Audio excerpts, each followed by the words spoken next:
দিদি, আমি আপনাকে হেল্প করব? না না, কোনো দরকার নেই। বেশি নেব না, 20 টাকা নেব, দাও না। আচ্ছা, হেল্প করার জন্য আবার টাকা নেবে? হ্যাঁ, আসলে আমার না টাকার খুব দরকার। তাছাড়াও আমি সকাল থেকে অনেকে সাহায্য করেছি, সবাই আমাকে টাকা দিয়েছে। ঠিক আছে, নাও তাহলে। কিন্তু তোমার টাকার কেন প্রয়োজন? টাকার প্রয়োজন আছে আমার একটু।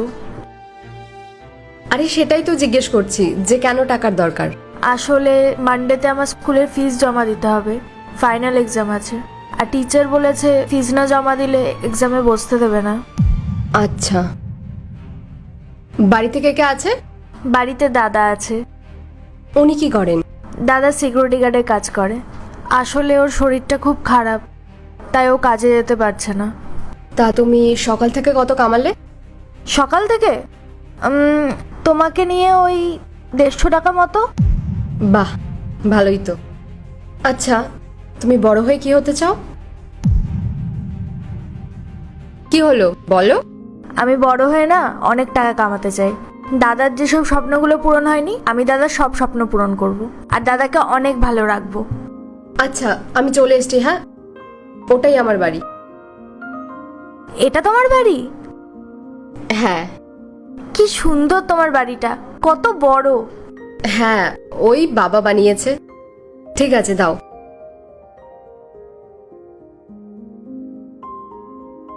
এ নাও। দিদি, আমি তো তোমার থেকে 20 টাকা চেয়েছিলাম, আমার 100 টাকা লাগবে না। এটা আমার তরফ থেকে নাও। আচ্ছা, তোমার নামটা কি? আমার নাম স্নেহা। স্নেহা। কোন স্কুলে পড়ো? আমি বিধানচন্দ্র মেমোরিয়ালে পড়ি। কোন ক্লাস? 12। ও, ক্লাস 12। ঠিক আছে। ঠিক আছে দিদি, আমি এখন আসি।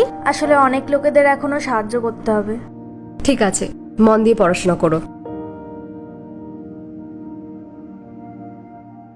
ম্যাডাম, আমার বোনের অর্ধেক টাকা জমা করলে সে কি পরীক্ষায় বুঝতে পারবে? আসলে আমি অনেক চেষ্টার পরেও পুরো টাকাটা জোগাড় করতে পারিনি। কি নাম তোমার? স্নেহা সাঁতরা। কোন ক্লাস? 12।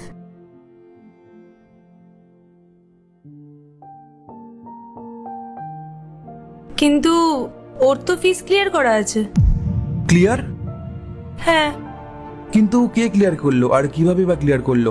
সেটা তো জানি না, কিন্তু ওর ফিস তো কালকেই ক্লিয়ার হয়ে গেছে। হয়তো আপনাদেরই কোনো রিলেটিভ এসে ফিস ক্লিয়ার করে দিয়ে গেছে। ও আর হ্যাঁ, ও কোনো প্রবলেম ছাড়াই এক্সাম দিতে বসতে পারবে। কিন্তু কে করতে পারে?